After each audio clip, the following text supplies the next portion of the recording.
Shalom adik-adik, ketemu lagi sama Kak Intan.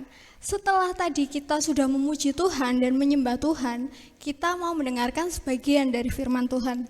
Hari ini Kak Intan mau bercerita tentang Yakub. Masih sama seperti yang lalu-lalu bercerita tentang Yakub. Kita tahu Yakub punya saudara yang namanya Esau. Tapi satu ketika Yakub takut untuk bertemu sama kakaknya Esau. Dia takut apa sih? Dia takut dibunuh oleh kakaknya.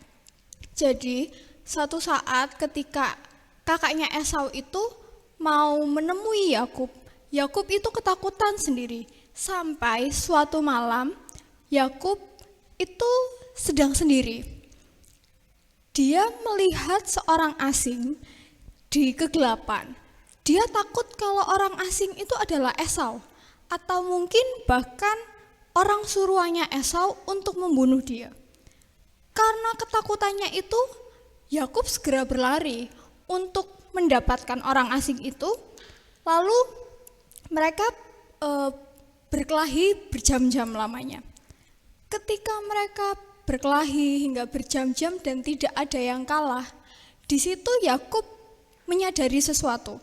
Orang asing ini bukanlah kakaknya Esau atau bukan orang suruhan Esau. Dia bukan manusia biasa, pikir Yakub. Orang ini adalah utusan dari Tuhan. Dan mereka berkelahi masih terus hingga belum ada yang kalah, dan orang asing itu akhirnya menendang pangkal kaki Yakub. Dan ketika orang asing itu menendang pangkal kaki Yakub, Yakub di situ kalah.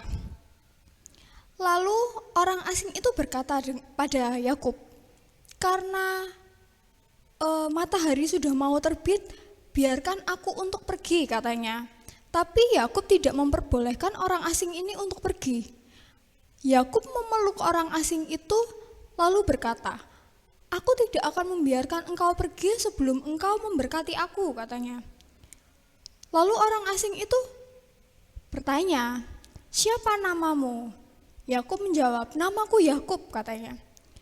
Lalu orang asing itu berkata, namamu sekarang adalah Israel, karena engkau telah berperang dengan Tuhan dan manusia dan engkau menang, katanya.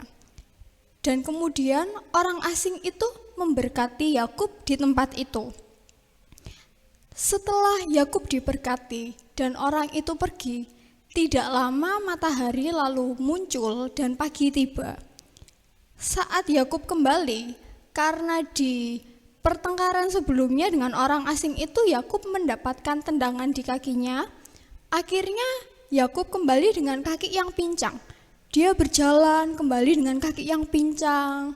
Tapi dari situ dia tidak mengeluh, dia tidak menyesal dengan keadaan kakinya yang pincang, karena dia mendapatkan identitas baru dari situ. Dia bukan lagi Yakub, melainkan dia adalah Israel. Dia mendapatkan nama baru. Dari situ dia tahu bahwa Tuhan telah menjanjikan sesuatu baginya, dan dia percaya bahwa Tuhan akan menepati janjinya pada Yakub. Dan setelah pergumulannya itu, Yakub mendapatkan berkat dan perlindungan dari Tuhan. Memang masalah Yakub dengan kakaknya Esau belum selesai, tapi Yakub percaya bahwa Tuhan itu masih menyertai dia. Setelah itu ketika pagi datang, dia bertemu dengan kakaknya Esau. Ketakutannya tentang Esau akan membunuhnya itu tidak terjadi, adik-adik. Jadi Esau itu menyambut Yakub dengan sukacita. Apa yang ditakutkan Yakub selama ini itu ternyata bukan apa-apa, karena Yakub selalu mengandalkan Tuhan dalam masalahnya. Dia selalu membawa pergumulannya pada Tuhan. Yakub selalu membawa apa yang dia takutkan kepada Tuhan, maka Tuhan itu memberikan perlindungannya pada Yakub. memberikan penyertaannya kepada Yakub, hingga kedua saudara ini, Yakub dan Esau, itu juga diberkati. Demikian pula dalam kehidupan kita, adik-adik, kita juga tetap harus mengandalkan Tuhan dalam setiap segala hal yang kita lakukan sehari-hari. Misalkan kita takut ujian sekolah, aku takut nanti nilainya dapat jelek, aku takut aku nggak bisa, atau gimana, aku takut PR-nya susah. Kita tetap berusaha untuk belajar, tapi jangan lupa bahwa kita juga tetap membawa ketakutan itu kepada Tuhan, supaya Tuhan bisa memberkati kita, Tuhan bisa memberikan kita hikmat untuk menjalankan ujian sekolah kita. Mungkin ketakutan kita tentang pandemi yang ada sekarang, kita takut kena COVID, kita takut sakit, atau kita takut tertular. Tetap kita bawa pergumulan kita itu pada Tuhan. Dan juga jangan lupa kita juga mematuhi aturan-aturan yang ada. Jadi selain kita juga berusaha untuk mematuhi yang ada, kita juga membawa pergumulan kita pada Tuhan supaya hidup kita selalu diberkati Tuhan, hidup kita selalu ada dalam lindungan Tuhan dan dalam penyertaan Tuhan.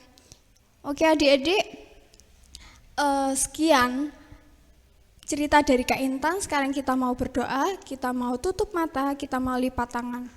Tuhan Yesus, terima kasih Tuhan atas berkat-Mu pada sore hari ini ya Tuhan. Kiranya Engkau memberkati setiap dari kami ya Tuhan. Kiranya Engkau tetap memberikan perlindungan-Mu ya Tuhan. Engkau tetap memberikan berkat-Mu pada kami. Engkau memberikan hikmat-Mu pada kami ketika kami mengandalkan Engkau dalam setiap masalah kami Tuhan. Oh Tuhan, terima kasih ya Tuhan, hanya dalam nama-Mu Tuhan Yesus Kristus kami sudah berdoa, haleluya, amin.